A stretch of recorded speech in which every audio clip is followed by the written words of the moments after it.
sobre cómo es el desarrollo del gobierno corporativo en una empresa de infraestructura. Luz María, por favor, cuéntanos la experiencia que tienen ustedes.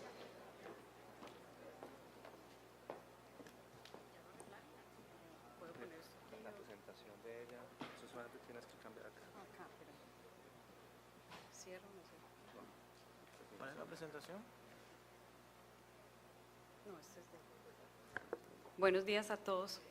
Pues a Juan Martín y a la CCI, muchas gracias por esta invitación. Me han pedido exponerles cómo el gobierno corporativo ha permitido que Construcciones El Cóndor sea una compañía que pueda trascender en el tiempo y que le está apostando a la sostenibilidad.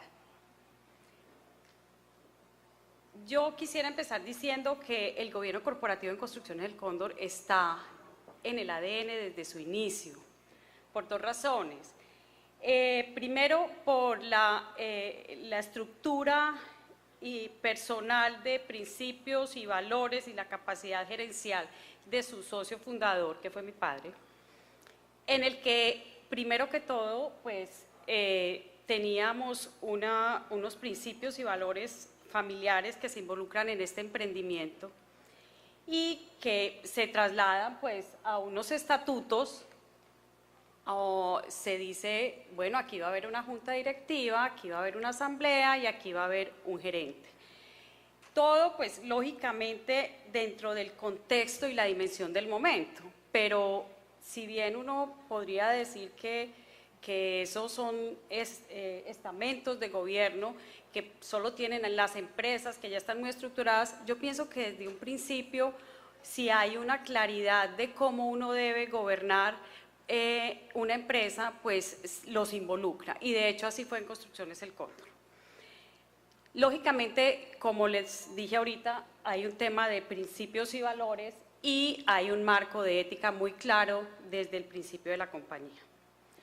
¿Qué pasa entonces? La visión de sus socios con un esquema de gobierno como el que les acabo de plantear, desarrollando cada vez más proyectos de ingeniería de una forma exitosa, con una estrategia que también en su momento podía no ser muy tácita para los públicos, pero realmente era muy clara dentro de los socios y dentro de su gerencia, pues hace que la empresa vaya tomando tamaño importante y vaya incursionando también no solo en la ejecución de proyectos de infraestructura, sino también en concesiones viales en la primera generación. Ahí vemos entonces que el gobierno corporativo es una herramienta que le sirve a sus socios para tomar decisiones hacia dónde van en una asamblea, para tomar decisiones del día a día en una junta directiva y para tener un marco de cómo se toman las decisiones. Esa empresa, al consolidarse, pues se convierte en un orgullo para sus fundadores y accionistas, pero también con esa visión que ellos tenían y a la luz de los retos del sector y las oportunidades que se estaban planteando, ellos decidieron que lo más responsable era entrar a una nueva generación de management que pudiera de alguna manera con otras herramientas entrar a una nueva ola de la empresa. Es por eso que en ese momento se genera el relevo generacional, un relevo generacional que está acompañado de un proceso de la familia muy juicioso en donde se hace los debidos protocolos de familia y se reglan cómo son las relaciones de la familia en la empresa.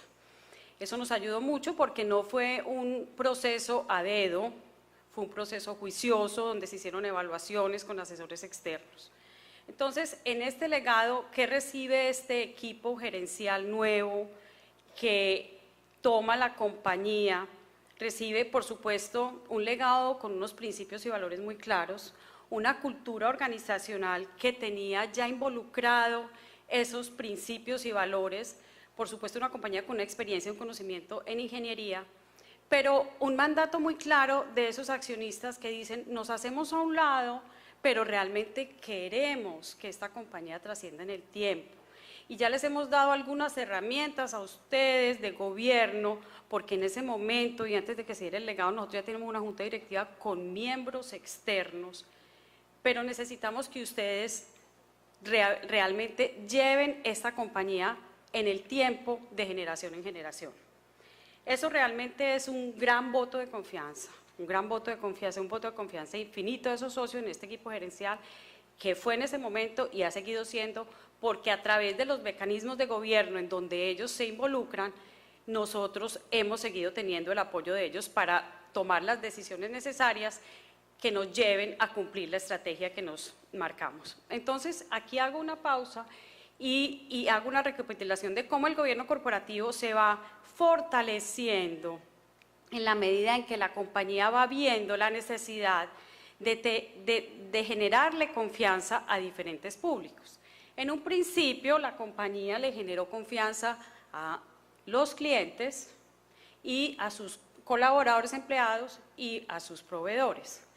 Después ya era una administración que no eran los socios, entonces la administración necesitaba generarle confianza a sus accionistas, a sus clientes, a sus proveedores, a sus colaboradores, pero entonces viene el reto del crecimiento. Y el reto del crecimiento para este nuevo management es, bueno, yo tengo un mercado con unas oportunidades totalmente claras de cómo se puede llegar en el mercado a esas oportunidades, entonces tengo que generar un crecimiento sólido y estable, pero a la vez, para generar ese crecimiento necesitaba generar un entorno de negocios confiable y transparente. Vamos entonces como management, esto no crean que se los voy a explicar, es para que hagan una idea de cómo miramos eso a la luz del gobierno corporativo. Como management, lógicamente, tenemos que pensar en el mediano y largo plazo y aterrizar ese mediano y largo plazo en el corto plazo. Entonces, como mediano y largo plazo, nosotros tenemos una visión, una misión y nos planteamos unos objetivos estratégicos que los aterrizamos en unos planes estratégicos. Y la planeación del corto plazo la manejamos con nuestros objetivos tácticos corporativos, con los planes de acción, productividad y tenemos lo más importante en la base de la pirámide, nuestros colaboradores, nuestro modelo de talento humano, en donde generamos bienestar laboral, pero además hacemos la gestión del conocimiento y la innovación. ¿Todo esto por qué? Porque entonces yo sí al interior de la compañía puedo hacer unas cosas hermosas, este marco estratégico, tener un sistema de gestión que me garantice que los procesos los hago y los controlo como debe ser. Pero para lograr estos objetivos estratégicos, yo tengo que darle confianza a otros grupos de interés diferentes a los que venía dándole confianza. Aparece dentro de nuestra estrategia, en un país con unas restricciones fiscales, como bien nuestros anteriores panelistas decían, la necesidad de desarrollar la infraestructura con concesiones. Y, lógicamente, si vamos a hablar de concesiones, vamos a hablar de aportes de equity, vamos a hablar de financiación. En ese momento no sabíamos que tenía que ser internacional, pero teníamos que ir a los financiadores. Entonces, aparecen unos nuevos grupos de interés a los que yo les tengo que dar confianza. Y la mejor manera de darle confianza a mis grupos de interés es a través del gobierno corporativo. Entonces, ahí hacemos una nueva evolución del gobierno corporativo y ya involucramos todas las herramientas de gobierno corporativo que ustedes han venido conociendo últimamente y entramos a lo que son los temas de gobierno a través de los modelos de gestión que se tienen para gobierno corporativo. Entonces, aquí pues muy bien hablamos de gobierno corporativo, está compuesto por las tres aristas, el gobierno como tal, la ética y la transparencia. La ética no siempre la hemos tenido, las herramientas de gobierno han venido evolucionando en la medida en que la empresa crece y se generan expectativas frente a otros grupos de interés y la transparencia pues siempre ha estado, pero miren ya la cantidad de grupos de interés que tenemos cuando empezamos siendo el grupo de interés, el cliente y básicamente mis colaboradores. Entonces, lo más importante para nosotros en el crecimiento ha sido poder generarle confianza a estos grupos de interés. ¿Cómo lo gestionamos? Pues realmente a través de las herramientas de gestión, que son las herramientas que tenemos en gobierno corporativo, pues están todos los estatutos, el Código de Buen Gobierno, el reglamento de la Asamblea y la Junta Directiva, los comités de apoyo para la Junta y las políticas y procedimientos. La ética nos da el soporte para gestionar y mitigar todos los riesgos a los que está expuesto de una compañía. Entonces tenemos todos los procedimientos de gestión de riesgos LAF, tenemos el Código de Ética Empresarial, la política de conflictos de interés y la línea ética.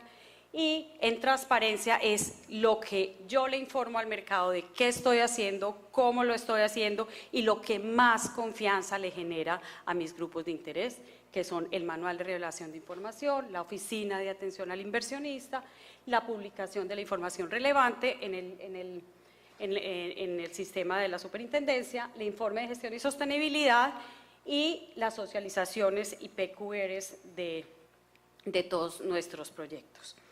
Entonces, como les decía, esta evolución nos lleva a que el gobierno corporativo nos ha acompañado y nos ha generado unas palancas para el crecimiento que, si bien en su momento, cuando iniciaba la compañía, pues no eran tan claras, yo solo les voy a listar algunas de las cosas que nos ha permitido este buen gobierno corporativo. La empresa, para poder prepararse y afrontar patrimonialmente a lo que era la cuarta generación de concesiones, salió al mercado de capitales y abrió las puertas del mercado de capitales para fortalecerse patrimonialmente. O sea, tiene un 20% de su capital en el mercado de capitales. Como sponsor, como socio de las sociedades concesionarias, la empresa, por tener estos estándares de gobierno corporativo, lógicamente también por tener una sana manejo financiero, pero siendo muy importante el gobierno corporativo, le pudo generar un rating de grado de inversión a las concesiones que hizo posible que estas concesiones se financiaran en el mercado de capitales internacional. Y no solamente es importante que haya sido en el mercado de capitales, sino que además se están financiando desde el momento de la etapa de construcción, lo que llamamos Greenfield. Entonces, eso es un voto de confianza, como le decía don Roberto Junguito ahorita, de la inversión internacional. Vemos que hay muchos inversionistas internacionales interesados en invertir en Colombia, pero necesitan vehículos que les generen esta confianza y esta tranquilidad. También a nivel nacional e internacional, no solamente hemos financiado con el mercado de capitales, sino con banca nacional, con banca internacional y con fondos de capital privado internacionales que cada vez miran más a Colombia porque necesitan activos de largo plazo de la calidad de las concesiones de Colombia. Además, hemos tenido socios inversionistas en nuestras concesiones internacionales, fondos de capital privado internacionales, y permanentemente recibimos llamadas de fondos que les interesa que la empresa se asocie con ellos para ir al sector de concesiones. Y por último, ya corporativamente hemos podido financiarnos en el mercado de capitales con las ventajas de costo y de flexibilidad que esto le da a una compañía. No puedo dejar de hablar de el gobierno corporativo dentro del enfoque, como el enfoque de sostenibilidad. Esta es una compañía que ya hace reporte GRI y que entiende la importancia del gobierno corporativo para la sostenibilidad. Vemos la sostenibilidad como un equilibrio, ya no solamente pensamos en los beneficios y los réditos económicos que nos generan nuestros proyectos, sino que eso tiene que ser un equilibrio entre los réditos económicos que generan los proyectos, el medio ambiente y nuestros grupos de interés.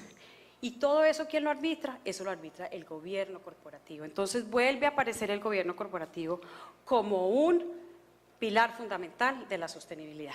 Yo creo que me extendí más de la cuenta. Gracias, y en el panel pues puedo ampliarles más cosas. Muy bien, Luz María, muchas gracias. Este es el ejemplo de lo que todos quisiéramos ser, pero esto también fue una empresa pequeña en su momento, una empresa familiar.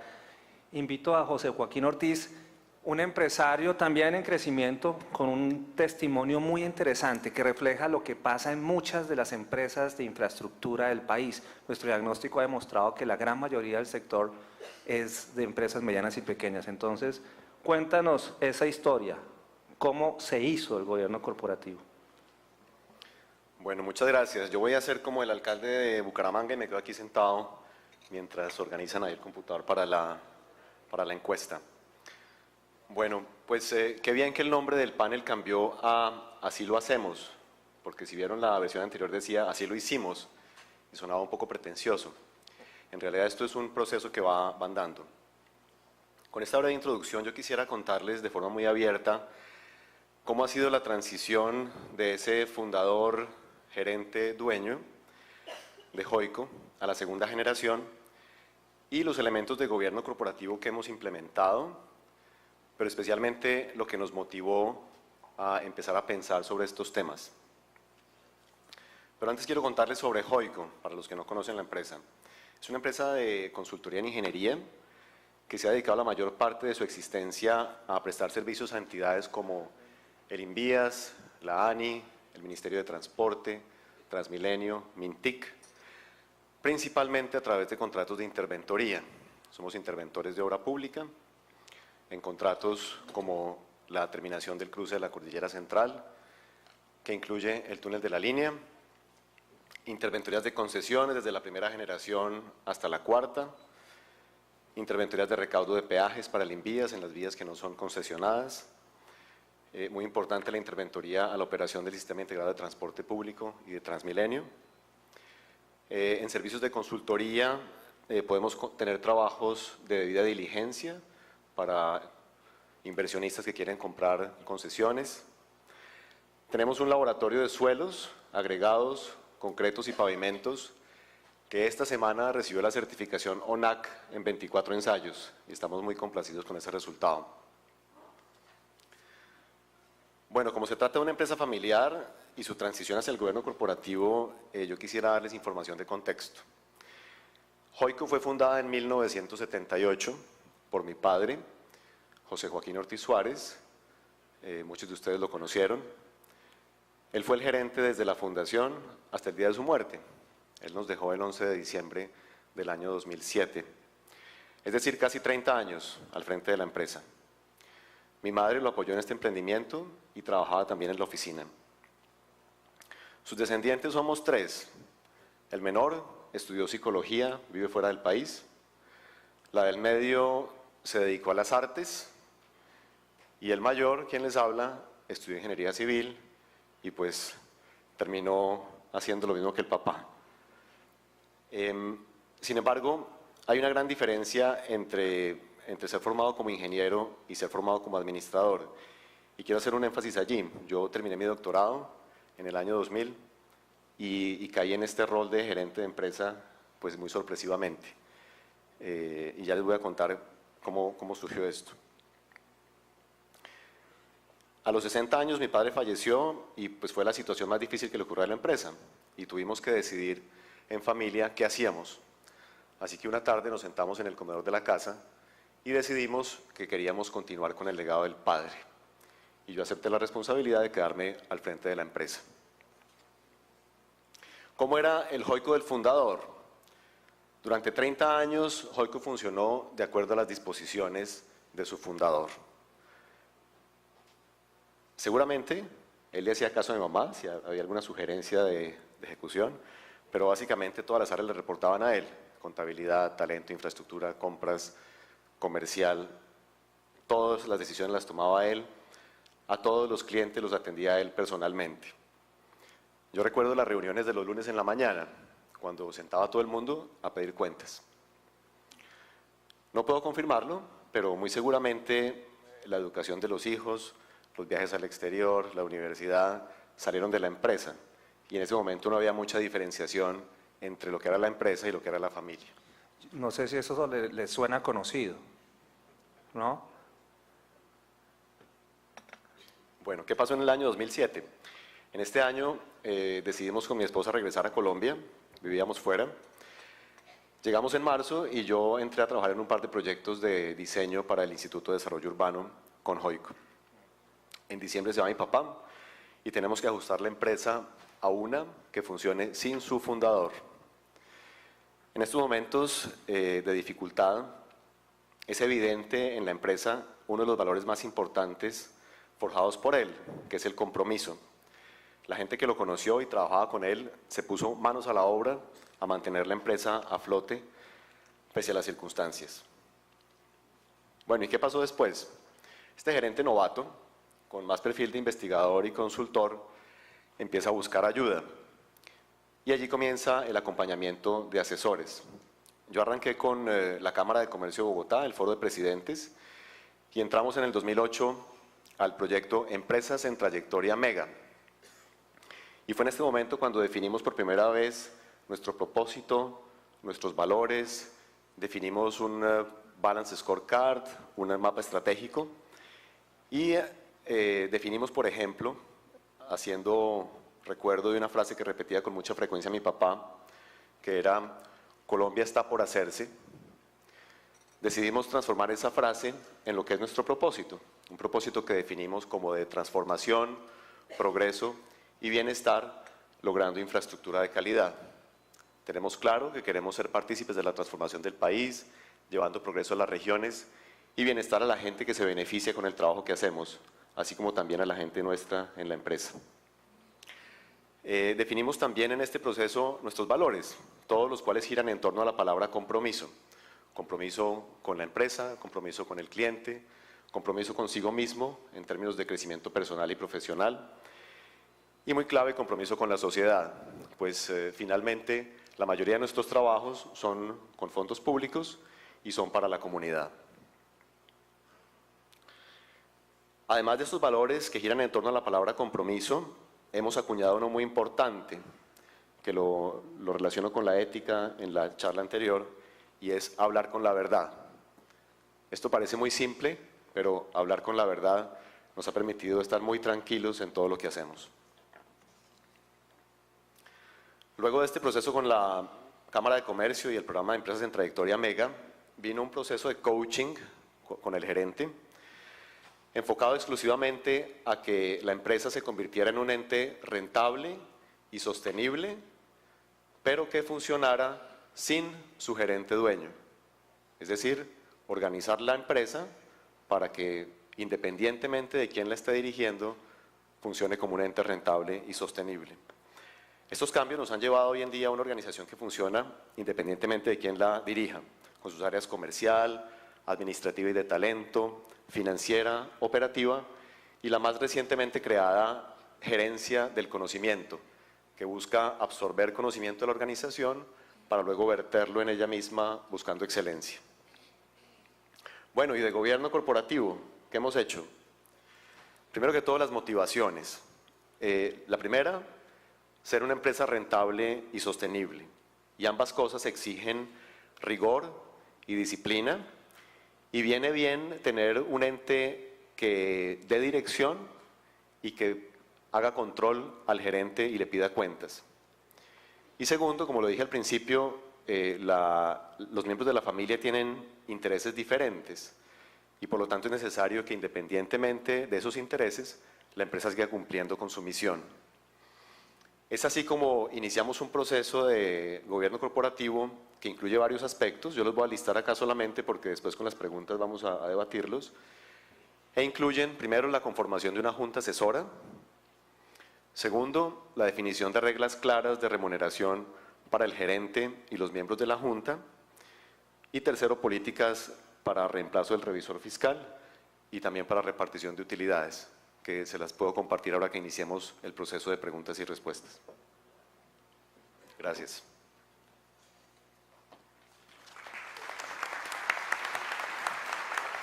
Bueno, muy bien, muchas gracias, José Joaquín. Tenemos los dos ejemplos, la empresa sofisticada y la empresa en crecimiento con un nivel ya de sofisticación fuerte a sus prácticas. Pasemos entonces a la encuesta interactiva. Les voy a pedir a todos ustedes que si no han bajado la aplicación ingresen rápidamente a este link, pónganlo en su buscador.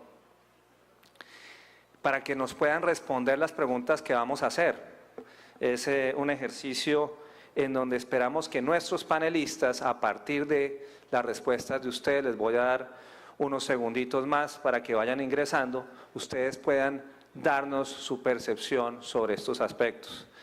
Les recomiendo que lo hagan rápido porque me dijeron que si no lo hacían rápido y se iban a ir muy pronto para el almuerzo. Hay una práctica de gobierno corporativo que tiene que ver con la glicemia. Y se sabe que en las juntas directivas se ponen snacks porque después de cierto tiempo los directores que no tienen glicemia en la sangre pierden la atención. Entonces espero que ustedes no vayan a tener esos niveles de glicemia bajos por nuestra demora. Muy bien, comencemos, hagamos el cambio para la encuesta. Ustedes van a ir viendo estas preguntas. En los próximos 5 años, ¿cómo planea usted generar el crecimiento de su empresa? Creo que ahí podemos bloquear. Miren ustedes, señores panelistas, el crecimiento básicamente se está dando por el aumento de capital con recursos propios. Ustedes están diciendo que su compañía va a crecer porque van a reinvertir en ella. La reflexión entonces que podríamos hacer, por ejemplo, yo le preguntaría a Luz María, ¿qué tan fácil es lograr esto para el crecimiento de la compañía y si hay alguna incidencia del gobierno corporativo? Realmente esa fue en el caso nuestro la política que se trajo de los socios fundadores durante los primeros 30 años de la compañía, y es una política sana cuidando mucho el endeudamiento. Eso ha sido una directriz muy clara de nuestros accionistas, pero cuando tú realmente quieres crecer y no hay posibilidad de que esa reinversión de utilidades te genere la palanca necesaria, entonces hay que pensar en hacer un mix, que sigue siendo importante la capitalización de las utilidades, por supuesto, pero pensar en socios o pensar en equity fresco para la compañía. Y cuando se hace paso al segundo nivel… No, totalmente necesario el gobierno corporativo. Es que si no, vuelvo, insisto, me voy a volver cansona, hay que generarle confianza a los grupos de interés, y los grupos de interés son los inversionistas, para este caso, y los financiadores también, porque vamos a seguir teniendo deuda. Entonces el gobierno corporativo es de los pilares para generar esa confianza. Pero inclusive para el acceso a la financiación por medio de créditos. Pasemos a la siguiente pregunta. Tal vez déjame opinar un momentito rápidamente. Claro, por supuesto. Yo me identifico con la respuesta del público porque en los contratos que ejecutamos nosotros, que son de interventoría, se requiere cada vez más que tengamos buen patrimonio y buen capital de trabajo. Y esto se consigue pues no repartiendo utilidades. Entonces hemos venido haciendo esa práctica de ser muy cuidadosos con la repartición de utilidades para que esos indicadores de capital de trabajo y patrimonio se mantengan y podamos acceder a contratos cada vez más grandes, que si no podemos solos, pues accedemos a socios para proyectos específicos, no socios como compradores de parte de la empresa, sino socios que nos ayudan en alianzas estratégicas a optar a contratos mucho más grandes y así crecer. Muy bien. En esta segunda pregunta, ¿en qué etapa se encuentra su empresa? Y responda si tiene plan de sucesión. ¿Están en la primera generación con los fundadores, en la segunda generación los hijos del fundador o ya son la confederación de primos? Bloqueemos la pregunta, que ya han tenido ustedes tiempo de responderle y se refleja la tendencia. Miren cómo ustedes, casi el 40% de este auditorio se encuentra en la primera generación. Y hay una gran problemática, no solamente en este sector, sino en general en las empresas en Colombia en ese paso sucesoral, porque se sabe que el 30% de las compañías son las únicas que pasan a la segunda generación. En el caso de Cóndor y de Joico hubo un proceso sucesoral completamente distinto. ¿Qué comentarios pueden hacernos ustedes sobre ese proceso sucesoral? Porque fue un proceso accidentado en el caso de Joico, pero mucho más planeado en el caso de Cóndor. ¿Por qué no nos cuenta primero José Joaquín cómo fue ese proceso, muy rápidamente? Bueno, pues la gráfica muestra claramente cómo estamos. muchas empresas en primera generación y yo siento que es clave que todos los empresarios que están en esa situación de primera generación empiecen a considerar seriamente la necesidad de planear su sucesión. No significa esto que ya estamos dejando el cargo y nos vamos a hacer otras cosas, pero sí que la empresa sepa que algún día ese gerente, que en este caso es el gerente dueño, pues ya no va a estar o no va a querer continuar con sus funciones.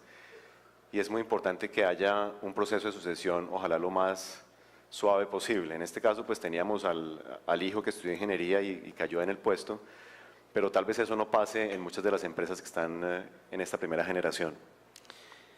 Luz María, ¿cómo se hace muy brevemente ese plan de sucesión? ¿Cómo lo hicieron ustedes? Porque aquí tenemos un 23% de empresas que no tienen un plan de sucesión. Bueno, yo pienso que de primera a segunda generación, en donde todavía hay un socio fundador que tiene en su cabeza qué es lo que quiere y cómo lo que quiere, tiene que tener el desprendimiento y la inteligencia de pensar en que con la ayuda de un tercer objetivo, reglar muy claramente cuáles son las relaciones, primero familia-empresa. Después de reglar esas relaciones familia-empresa, tener una claridad de qué es lo que quiere esa familia en relación al manejo de su compañía, si quiere que siga siendo manejada por alguien de la familia o si quiere que siga siendo manejada por un tercero. Son decisiones que todas tienen sus pros y sus contras y que algunas compañías toman el externo, otras el interno, pero es muy de la familia. Todo esto redunda 100% y mucho más en la unión de la familia, que es lo que queremos todos preservar, y en la salud de la empresa. Entonces, sí hay que hacer estos procesos, hay que prepararse. Anteriormente, cuando nosotros lo hicimos, en el país había muy pocos, nosotros inclusive lo tuvimos que hacer con un asesor internacional, pero yo pienso que ahora hay demasiadas herramientas en el país, no solamente para estos temas, sino para todos los temas de gobierno corporativo, que no te van a generar, esto no te genera ni más costos, esto no te genera burocracia, esto te genera orden y tranquilidad y, como les digo, unión familiar y salud en la familia, Bueno, en la empresa, perdón. Ese es un punto muy importante para resaltar, y es que el único gremio en Latinoamérica que está adelantando una iniciativa de gobierno corporativo en donde sus funcionarios, hoy en día todas las empresas del sector de infraestructura que respondieron a la encuesta de percepción empresarial tienen un diagnóstico de gobierno corporativo y tenemos una alianza con la IFC y el Banco Mundial para ayudar en esos procesos de mejoramiento del gobierno corporativo. Qué bueno que tocas ese tema porque, por ejemplo, quisiera preguntarle a José Joaquín, cuando se acercó a la Cámara, ¿ya habían programas de gobierno corporativo que ayudaran a los empresarios o no habían programas desde esa institucionalidad? No, sí habían programas, desde entonces habían programas de gobierno corporativo y una guía de buen gobierno corporativo también publicada por ellos. La Guía Colombiana de Gobierno Corporativo para Empresas Cerradas y de Familia existe desde el 2009 y lo que es curioso es que parte de esas recomendaciones son las que encontramos acá. Tenemos que preguntarnos por qué en nuestro sector ese tipo de recomendaciones no se han implementado. ¿Su empresa tiene políticas o criterios para establecer la remuneración de gerentes y altos directivos? Ese es un tema fundamental en términos no solamente de transparencia frente a mi otro socio, sino para poder establecer la evaluación de la gestión de los gerentes que son los mismos miembros de la familia, realizar operaciones con los socios, altos directivos u otras empresas del grupo, relacionarse con los grupos de interés. Todos los temas que tienen que ver con el conflicto de interés son los que posteriormente generan conflicto, y elegir y rotar al revisor fiscal. Ustedes deben estar preguntando por qué es importante rotar al revisor fiscal. En promedio en Colombia un revisor fiscal dura 15 años. Un revisor fiscal que dura 15 años probablemente ya no es tan independiente porque vive auditando la compañía con la misma perspectiva desde hace mucho tiempo. Le preguntaría a ustedes, a partir de esta respuesta, en el sector de infraestructura, ¿cuáles de estas políticas deberían ser las primeras que deberían implementar los empresarios? Yo digo que en este sector el tema de las relaciones con los grupos de interés, perdonen que sea tan insistente, es muy importante, porque es que nosotros tenemos un grupo de interés que se llama el Estado. Y ahí todo el tema de transparencia y de ética hay que arreglarlo muy bien, porque si bien nosotros estamos expuestos todos los días a una cantidad de riesgos en la ejecución de los proyectos, todo, nunca la gente se pone a mirar los riesgos que está teniendo en el relacionamiento con los grupos de interés. Entonces, digamos, es mucho más fácil establecer una remuneración al gerente de los actos directivos, pero los relacionamientos, no solamente, pues cuando hablo de grupos de interés, inclusive me incluyo a los socios, a los altos directivos, a otras empresas del grupo. Ese esquema de relacionamiento te da mucha más eficiencia en concretar tus estrategias y te mitiga los riesgos de gobierno que se pueden dar. José Joaquín, en una empresa como la tuya, que representa mucho más las que están participando en el público en términos de dimensión, ¿cuál sería la primera política? Pues mira, yo arrancaría con las ganancias tempranas y algo que puede hacerse muy fácilmente es tener una política de cambio de revisoría fiscal. Como dices, lo más usual es que tengamos al revisor fiscal de toda la vida y eso hay que cambiarlo. Nosotros en Joico cambiamos el revisor fiscal cada 3 años. Anteriormente era una persona natural, ahora contratamos empresas y a pesar de que ellas sugieren que cambian el equipo dentro de la empresa para dar frescura a la revisión, lo que hacemos es cambiar el equipo completo, cambiar la empresa. Entonces, una primera ganancia temprana, trabajar con el cambio del revisor fiscal. Y segundo, pensar en el sueldo del gerente, especialmente si eres el fundador o el dueño de la empresa y tiendes a pagarte un sueldo inferior, que es lo usual, te pagas menos de lo que deberías ganar, hacer un estudio de mercado para ver cuánto en realidad cuesta esa labor y pagarte acorde. A mí me parece muy importante recalcar, volvamos a la anterior pregunta, que hay un 26% de compañías que no han implementado una sola política de gobierno corporativo. Eso nos debe llevar a tener una reflexión muy importante frente al tipo de prácticas que deben iniciarse en el sector. Pero, ¿quién toma las decisiones? ¿Cómo son administradas estas compañías? Claramente ese resultado nos muestra que existe una preferencia por la junta directiva. Basta con tener una junta directiva, les pregunto a ustedes, porque claramente estamos viendo que solamente el 24 y el 26% de las compañías tienen sus decisiones centradas en el fundador. Nuestra percepción había sido distinta. ¿Será que esto hace, el tener una junta directiva, hace que la empresa sea mejor gestionada? ¿Qué opinan nuestros panelistas? Pues María. Depende de la junta. Si la junta es el socio con su hijo y dice aquí vamos a tomar una decisión y él la toma en la junta, está tomando la misma decisión del literal A. Realmente a las juntas son una responsabilidad muy grande y es muy importante y aportan mucho los independientes. Entonces nosotros involucramos miembros de junta independiente desde muy temprano en la compañía y hemos visto el valor que eso genera desde todos los puntos de vista, porque el independiente puede con argumentos hacer cambiar una decisión que para el dueño es de pronto muy emocional. Entonces es muy importante, sí, que la tome la junta, pero que tengamos una junta que realmente sea una junta con un proceso de toma de decisiones, que esté informada, que se le lleve toda la información para poder tomar las decisiones y que tenga un poquito de objetividad diferente a la que tiene la emocionalidad de los dueños. José Joaquín, ustedes no tienen junta, tienen junta asesora. ¿Por qué? Sí, tenemos junta asesora como un paso previo a la conformación de la junta directiva.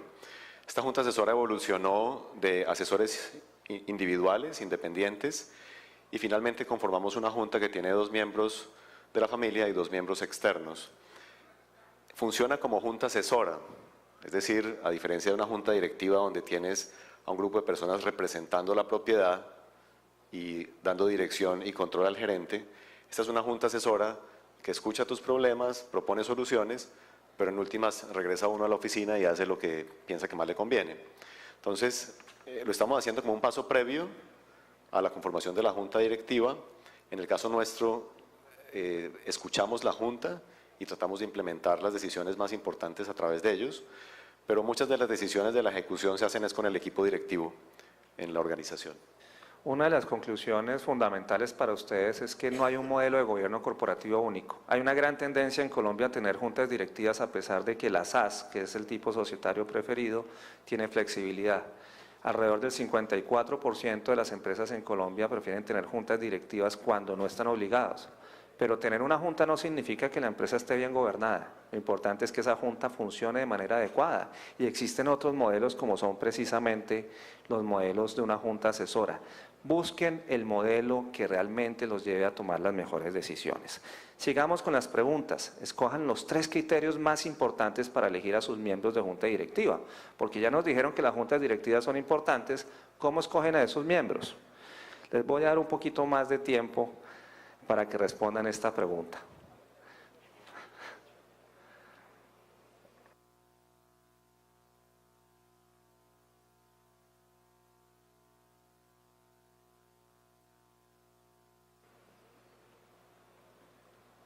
¿Qué piensan nuestros panelistas? Miren estos criterios de selección. ¿Cómo lo hacen ustedes para que sus juntas funcionen o para constituir la comisión, la junta asesora? ¿Será que basta tener la experiencia y los títulos universitarios? ¿O que sean miembros de la familia? ¿Qué criterios deberíamos tener en el sector de infraestructura? Luz María. Nosotros tenemos una junta directiva conformada por 7 miembros, 5 de los cuales no son patrimoniales, es decir, son independientes totalmente. El reglamento de la junta directiva tiene claridad cuáles son los perfiles y las calidades de los miembros de junta directiva y lógicamente pues se tienen en cuenta todo el tema de inhabilidades, incompatibilidades, conflictos de interés importantísimo y pues su experiencia, tratamos de que sea muy diversa la experiencia en las diferentes digamos profesiones. Nos gusta que haya abogados, financieros, ingenieros.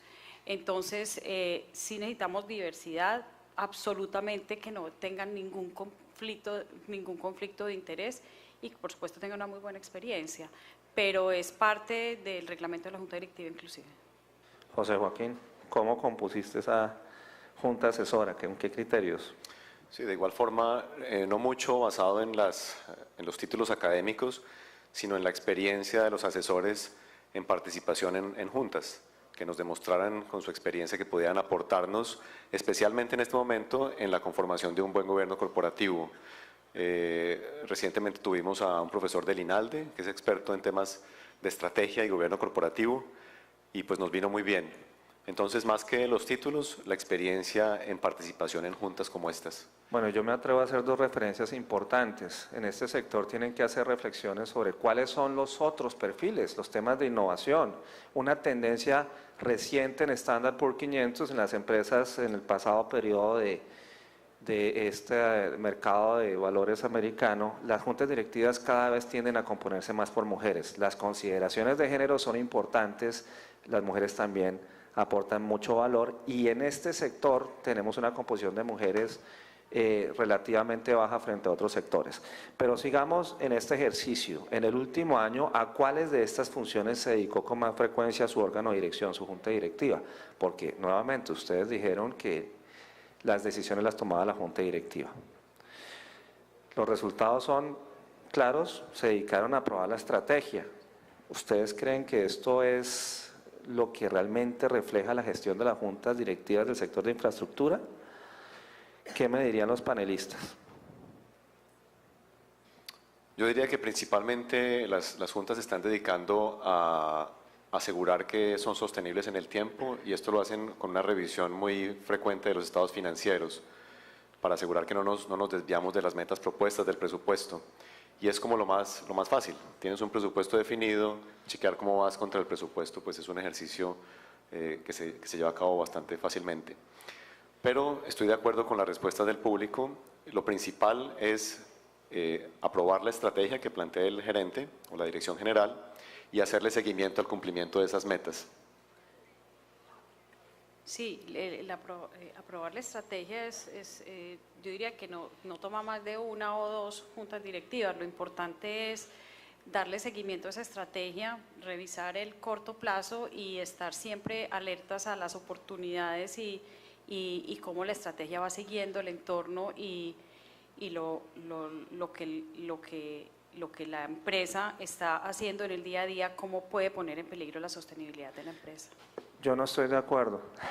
Yo creo que es muy importante que no solamente se establezca la estrategia, sino que se le haga seguimiento. Ahí vimos unas estadísticas muy claras frente a una baja supervisión de la gerencia, probablemente porque el gerente es el mismo dueño y el mismo presidente de la Junta.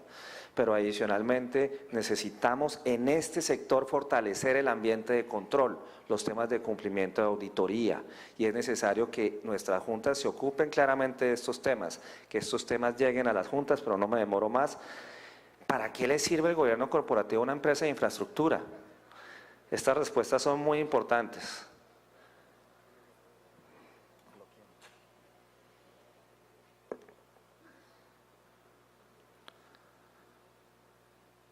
¿Qué opinan ustedes de estas respuestas? Lo dejo a la opinión de ustedes. Para ser más competitivos y sostenibles sobre todas las otras cosas. Ya ha sido reiterativo tu mensaje, pero José Joaquín, en el crecimiento, ¿qué opinas tú de estas respuestas? Pues yo pienso que todas las respuestas, excepto la E, todas son válidas. Ciertamente, si tienes buen gobierno corporativo, una empresa ordenada, con procedimientos claros, reglas claras, las partes interesadas lo ven. Un ejemplo muy simple que nos pasó recientemente fue la obtención de una póliza para un proceso licitatorio. Y como la aseguradora nos conoce, pues tuvimos facilidad en la obtención de esa póliza. Y eso nos permite ser más competitivos y por lo tanto más sostenibles. Siendo organizados, ordenados, tienes más posibilidad de acceder a créditos, a seguros, ven que estás bien y te apoyan.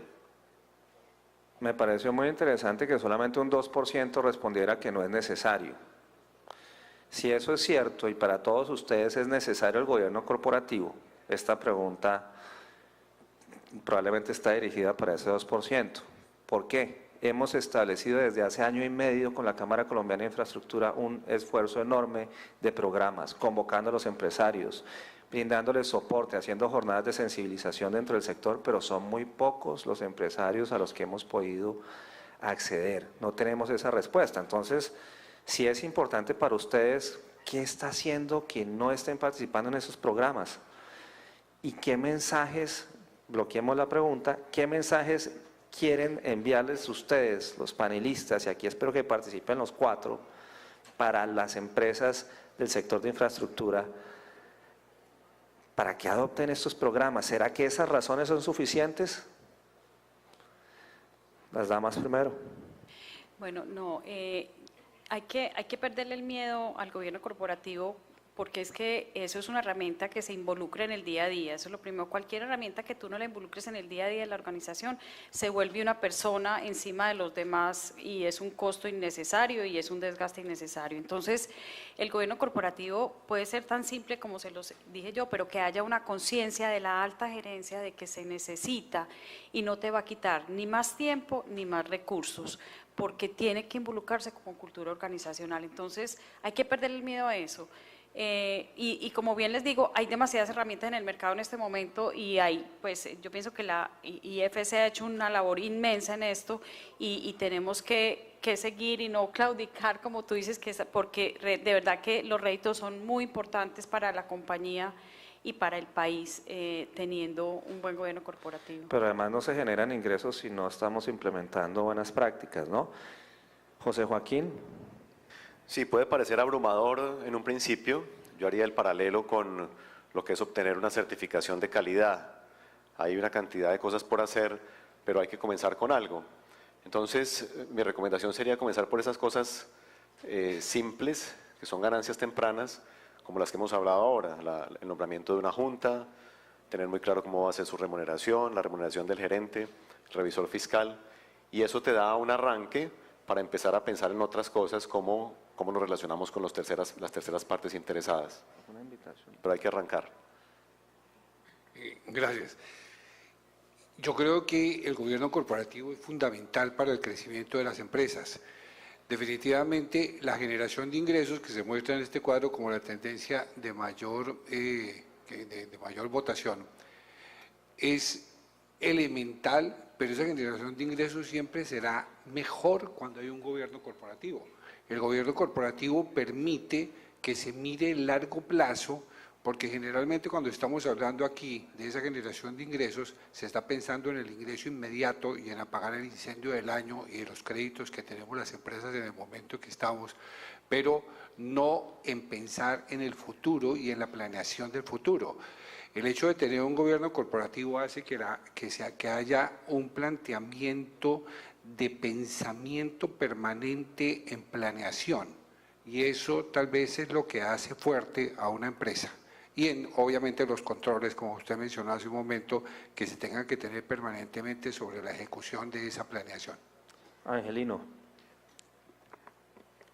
Bueno, Francisco, nosotros tenemos precisamente en la compañía de la cual yo soy socio, en este momento la obligación de buscar una sucesión, porque ni mis hijos ni los hijos de mi socio tienen nada que ver con la ingeniería y no están interesados en la compañía. Entonces estamos en ese proceso sucesoral, estamos empoderando a los ingenieros que llevan rato trabajando con nosotros y estamos iniciando todo el establecimiento del gobierno corporativo, aprovechando precisamente esta oportunidad que nos da la IFC a través de la Cámara Colombiana de Infraestructura. Estamos convencidos que la sostenibilidad de la compañía va a depender que tengamos un gobierno corporativo que la pueda proyectar hacia el futuro y que pueda mantener las políticas que nosotros siempre hemos mantenido a través de más de 40 años de existencia. Pero adicionalmente, en mi condición de presidente de la Sociedad Colombiana de Ingenieros, que tiene 131 años de existencia, creo que aquí no hay ninguna otra compañía que tenga tanta antigüedad como la sociedad. Dentro de mis últimas actuaciones como presidente, estamos entrando también a la política de gobierno corporativo. Pensamos que eso le va a dar mucha más estabilidad a la sociedad, va a lograr conseguir algunas herramientas de sostenibilidad económica, que siempre ha sido el problema de muchos de nuestros gremios, y esperamos ser el primer gremio de la ingeniería que tenga el gobierno corporativo funcionando. Bueno, pues yo quisiera reiterar un mensaje. La revolución de la infraestructura requiere la revolución en sus empresas, una revolución positiva, la generación de sostenibilidad. Cuenten con aliados como el Banco Mundial, con la Cámara Colombiana de Infraestructura. Este sector es el líder en la región en este tipo de programas y por supuesto quiero agradecerle a la Cámara y a todos nuestros panelistas por su tiempo y a todos ustedes por su participación.